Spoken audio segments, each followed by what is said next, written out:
ሰላምና የተወደዳችሁ ዳይወት ቲቪ ተመልካቾቻችን ከአባታችን ከእግዚአብሔር ከጌታም ከኢየሱስ ክርስቶስ ሰላምና ጸጋ ለእናንተ ይብዛ።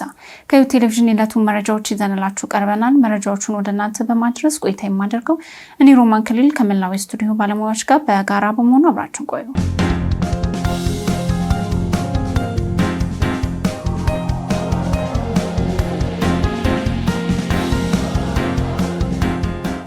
የኢትዮጵያ ቃለ ሕይወት ቤተክርስቲያን በጋሞ ዞን ደጋማ ቀበሌዎች በጣለው ያልተጠበቀ ከፍተኛ ዝናብ አማካኝነት የሰው ሕይወት በማለፉና ንብረት በመውደሙ የተሰማትን ጥልቅ ሐዘን ገልጻለች። የኢትዮጵያ ቃለ ሕይወት ቤተክርስቲያን በደቡብ ኢትዮጵያ ክልል በጋሞ ዞን ደጋማ አካባቢዎች መጋቢት ቀን 1 2018 ዓ.ም ወቅቱን ያልጠበቀ ከፍተኛ ዝናብ በመጣሉ ምክንያት ውድ ሕይወታቸውን ላጡ የኢትዮጵያውያን ወገኖች ሁሉና የኢትዮጵያ ቃለ ሕይወት ቤተክርስቲያን አባላት የተሰማትን ጥልቅ ሐዘን ገልጻለች። በመግለጫውም አደጋው በደረሰባቸው በጋጫ ባባ ወረዳ፣ በቦኬ ወረዳ፣ በካምባ ዙሪያ ወረዳ፣ በአርባ ምንጭ ዙሪያ ወረዳና የጋሞ ዞን ርዕሰ መዲና በሆነችው አርባ ምንጭ ከተማ አስተዳደር ከፍተኛ የህይወትና የንብረት ጥፋት በመድረሱ ከልብ አዝነናል። በእነዚህ አካባቢዎች ድንገት የተከሰተው ከፍተኛ የመሬት መንሸራተትና የጎርፍ አደጋ እስካሁን 130 ሰዎች ህይወት ማለፉን ያረጋገጥን ሲሆን ከነዚህም የአደጋው ሰለባዎች መካከል 126ቱ የቤተ ክርስቲያናችን አባላት መሆናቸውን ስንሰማ ሐዘናችን እጥፍ ድርብ ሆኗል። እስከ መጋቢት 3 ቀን 2018 ዓ.ም ድረስ ባለው መረጃ ከነዚህ 132 ሟቾች መካከል አስክሬናቸው የተገኘው የ66 ሰዎች ብቻ ሲሆን የሌሎቹ የአደጋው ሰለባዎች የአስክሬን ፍለጋ እስካሁን ተጠናክሮ ቀጥሏል። በአርባ ምንጭ ከተማ አስተዳደር በከተማው አጎራባች አካባቢዎች በንብረት ላይ ከደረሰ ከፍተኛ ጉዳት በስተቀር በሰው ህይወት ላይ ሞትም ሆነ የአካል ጉዳት ባለመከሰቱ ጌታን እናከብራለን። በተለይ ደግሞ በጋቦ ጋጮ ወረዳ በደረሰው በዚሁ የጎርፍና የመሬት መንሸራተት አደጋ ቁጥር ከ13000 የሚበልጥ የወረዳው ነዋሪ ያለ መጠለያ ያለ አንዳች የዕለት ጉርስና ልብስ ተፈናቅሎ በሜዳ ላይ እንደሰፈረ መገኘቱ እጅግ አሳሳቢ ጉዳይ ሆኖ አግኝተነዋል። በአካባቢው አስተዳደሮችና ሌሎች ባለሙያዎች መረጃ መሰረት የዝናቡ ሁኔታ ተጠናክሮ እንደሚቀጥል መነገሩ ደግሞ ወደፊት ችግሩን ከድጡ ወደ ማጡ ሊያሻግረው እንደሚችል አመላካች ሆኗል። ከአካባቢው መልካም ምድር አስቸጋሪነት ጋር ተያይዞ ተፈናቅሎ ሜዳ ላይ የቀረው የአካባቢው ማህበረሰብ አስቸኳይ ድጋፍና እርዳታ ካልተደረገለት ሊከሰት የሚችለው ሁለንተናዊ ቀውስ ቤተክርስቲያናችንን ያሳስባታል። ስለዚህ ለወገን ደራሽ ወገን በመሆኑ መላው የቤተ ክርስቲያናችን መዋቅሮች፣ የወንጌላውያን አማኞች፣ መንግስታዊና መንግስታዊ ያልሆኑ ተቋማት በሙሉ የድጋፍ እጃቸውን እንዲዘረጉ ቤተ ክርስቲያናችን በእግዚአብሔር ስም ጥሪዋን ታቀርባለች። በመጨረሻም የኢትዮጵያ ቃለ ሕይወት ቤተ ክርስቲያን ፕሬዝዳንት ዶክተር ስምዖን ኤሊሶ፣ ምክትል ፕሬዝዳንት አቶ ዳንኤል ጫእሚቦ፣ ዋና ጸሐፊ ዶክተር ስምዖን ሙላት፣ ምክትል ዋና ጸሐፊ ዶክተር ወንድሙ አበበ በደቡብ ኢትዮጵያ በጋሞ ዞን የዚህ ድንገተኛ አደጋ ሰለባ ለሆኑ ወገኖች ቤተሰቦችና ለመላው የቤተ ክርስቲያናችን አባላት መጽናናትን ተመኝተዋል። በተያያዘ ዜና በኢትዮጵያ ቃለ ሕይወት ቤተክርስቲያን የደቡብ ምዕራብ ቀጠና ስራ አስፈጻሚና ጽህፈት ቤት ሰራተኞች በጋጫ ባባ ወረዳ ችግሩ በተከሰተበት ስፍራ ተገኝተው ህዝቡን አጽናንተዋል። በቀጣይም እንደ ቤተክርስቲያን ከህዝቡ ጎን በመቆም ድጋፋቸውን እንደሚያደርጉም ቃል ገብተዋል። አያይዘውም ይህ መረጃ የደረሳችሁ ሁሉ የወንጌል አማኞችና የኢትዮጵያ ቃለ ሕይወት ቤተክርስቲያን ምዕመናን በጸሎትና በድጋፍ ከህዝቡ ጎን እንድትቆሙ ሲሉ ጥሪያቸውን አቅርበዋል።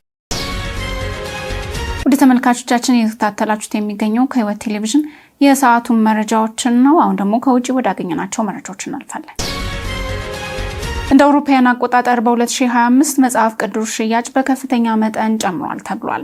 ባልደረባችን ባስሌል ዘሪሁን ተጨማሪ አለው። አዲስ የመጽሐፍ ቅዱስ ሽያጭ መረጃዎች በ2025 ዓ.ም የመጽሐፍ ቅዱስ ሽያጭ በከፍተኛ መጠን መጨመሩን አሳይቷል። ከኔልሰን አይኪው ቡክ ዳታ የተገኘው መረጃ እንደሚጠቁመው በ2025 የመጽሐፍ ቅዱስ ሽያጭ ቀደም ብለው ከነበሩት ዓመታት በ19 በመቶ በማደግ 6.3 ሚሊዮን ፓውንድ ደርሷል። ይህም በ2019 በነበረው 3.6 ሚሊዮን ፓውንድ ከፍተኛ ጭማሪ መሆኑን የጋርዲያን ጋዜጣ ዘግቧል። በክርስቲያን የመጽሐፍ ቅዱስ አሳታሚ ስፔክ በተደረገ ትንታኔ መሰረት በዩናይትድ ኪንግደም የመጽሐፍ ቅዱስ ሽያጭ በ2019 ከነበረው 2.69 ሚሊዮን ፓውንድ በ87 በመቶ በመጨመር በ2024 ወደ 5.02 ሚሊዮን ፓውንድ ደርሷል። ስፒክ እንደገለጸው ይህ ጭማሪ በሁሉም ዕድሜ ክልል ውስጥ ቢታይም በተለይ በወጣት አንባቢዎች መካከል የጎላ መሆኑን ጠቁሟል። ይህም ለመጽሐፍ ቅዱስ ያለንን ፍላጎት መጨመሩን ያመለክታል። በስፒክ የህትመት ዳይሬክተር ሎሬን ዊንድ እንደገለጹ እንደገለጹት ይህ እድገት በተለይ በወጣቶች መካከል በመንፈሳዊ ሕይወት መረጋጋት ላይ ያለውን ለውጥ ያሳያል። ይህ የህትመት ታሪክ ብቻ አይደለም፣ ብዙ ሰዎች በተለወጠ ዓለም ውስጥ ትርጉምና መረጋጋት እየፈለጉ መሆናቸውን የሚያሳይ ምልክት ነው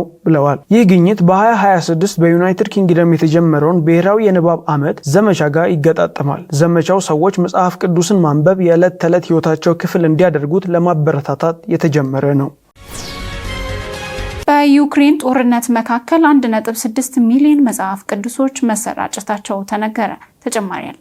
በዩክሬን በቀጠለው ጦርነት መካከል የዩክሬን የመጽሐፍ ቅዱስ ማህበር ዩቢኤስ በተለይም ለተጎዱ ሰዎችና ለህፃናት ድጋፍ ለመስጠት መጽሐፍ ቅዱሶችን በሰፊው እያሰራጨ መሆኑን ገልጿል። የማህበሩ ሪፖርት እንደሚያመላክተው ሩሲያ ዩክሬን ከወረረችበት ጊዜ ጀምሮ እስካሁን ድረስ 1.6 ሚሊዮን የሚጠጉ መጽሐፍ ቅዱሶች በአገሪቱ ውስጥ ተሰራጭተዋል። ይህም በአማካይ በየቀኑ ወደ 1000 የሚጠጉ ቅጂዎችን መድረሳቸው ያመለክታል። እንደ ሪፖርቱ ከሆነ በመጀመሪያ እንደ አስቸኳይ ሰብአዊ ምላሽ የተጀመረው ድጋፍ አሁን ላይ ለስሜታዊ ስነ ልቦናና መንፈሳዊ ፈውስ የረጅም ጊዜ ድጋፍ መሆኑን ተገልጿል። የዩክሬን የመጽሐፍ ቅዱስ ማህበር የእግዚአብሔርን ቃል ትምህርት፣ እንክብካቤና ድጋፍ ለሚያስፈልጋቸው ሰዎች ቁልፍ ሚና እየተጫወተ መሆኑን አስታውቀዋል። ሪፖርቱ እንደሚያመላክተው ብዙ ቤተሰቦች አሁን በሀዘን ፍርሃትና እርግጠኝነት ባልሆነ ሁኔታ የተጋፈጡ ሲሆን በአገሪቱ ውስጥ የሲቪሎች ጉዳይ የጨመረ በመምጣቱ የመንፈሳዊና የስነ ልቦና ድጋፍ ፍላጎት ከፍተኛ ደረጃ ላይ መድረሱ ተጠቁሟል። በዚህ ሁኔታ ምክንያት ብዙ ሰዎች ድጋፍና ማጽናናትን ለማግኘት ወደ ቤተ ክርስቲያን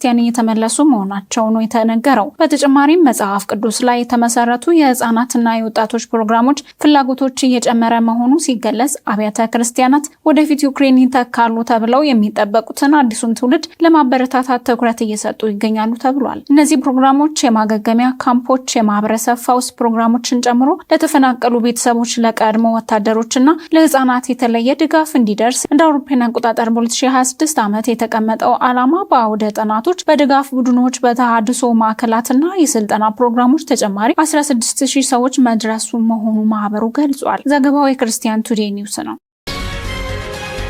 ወደ ተመልካቾቻችን የተከታተላችሁት ከህይወት ቴሌቪዥን የሳቱን መረጃዎች ነበር። መረጃዎቹን ወደ እናንተ በማድረስ ቆይታ ያደረኩት እኔ ሮማን ከሊል ከመላው ስቱዲዮ ባለሙያዎች ጋር በጋራ በመሆን ነበር። ከቀሪ የህይወት ቴሌቪዥን ፕሮግራሞች ጋር መልካም ቆይታ ይሆንላችሁ።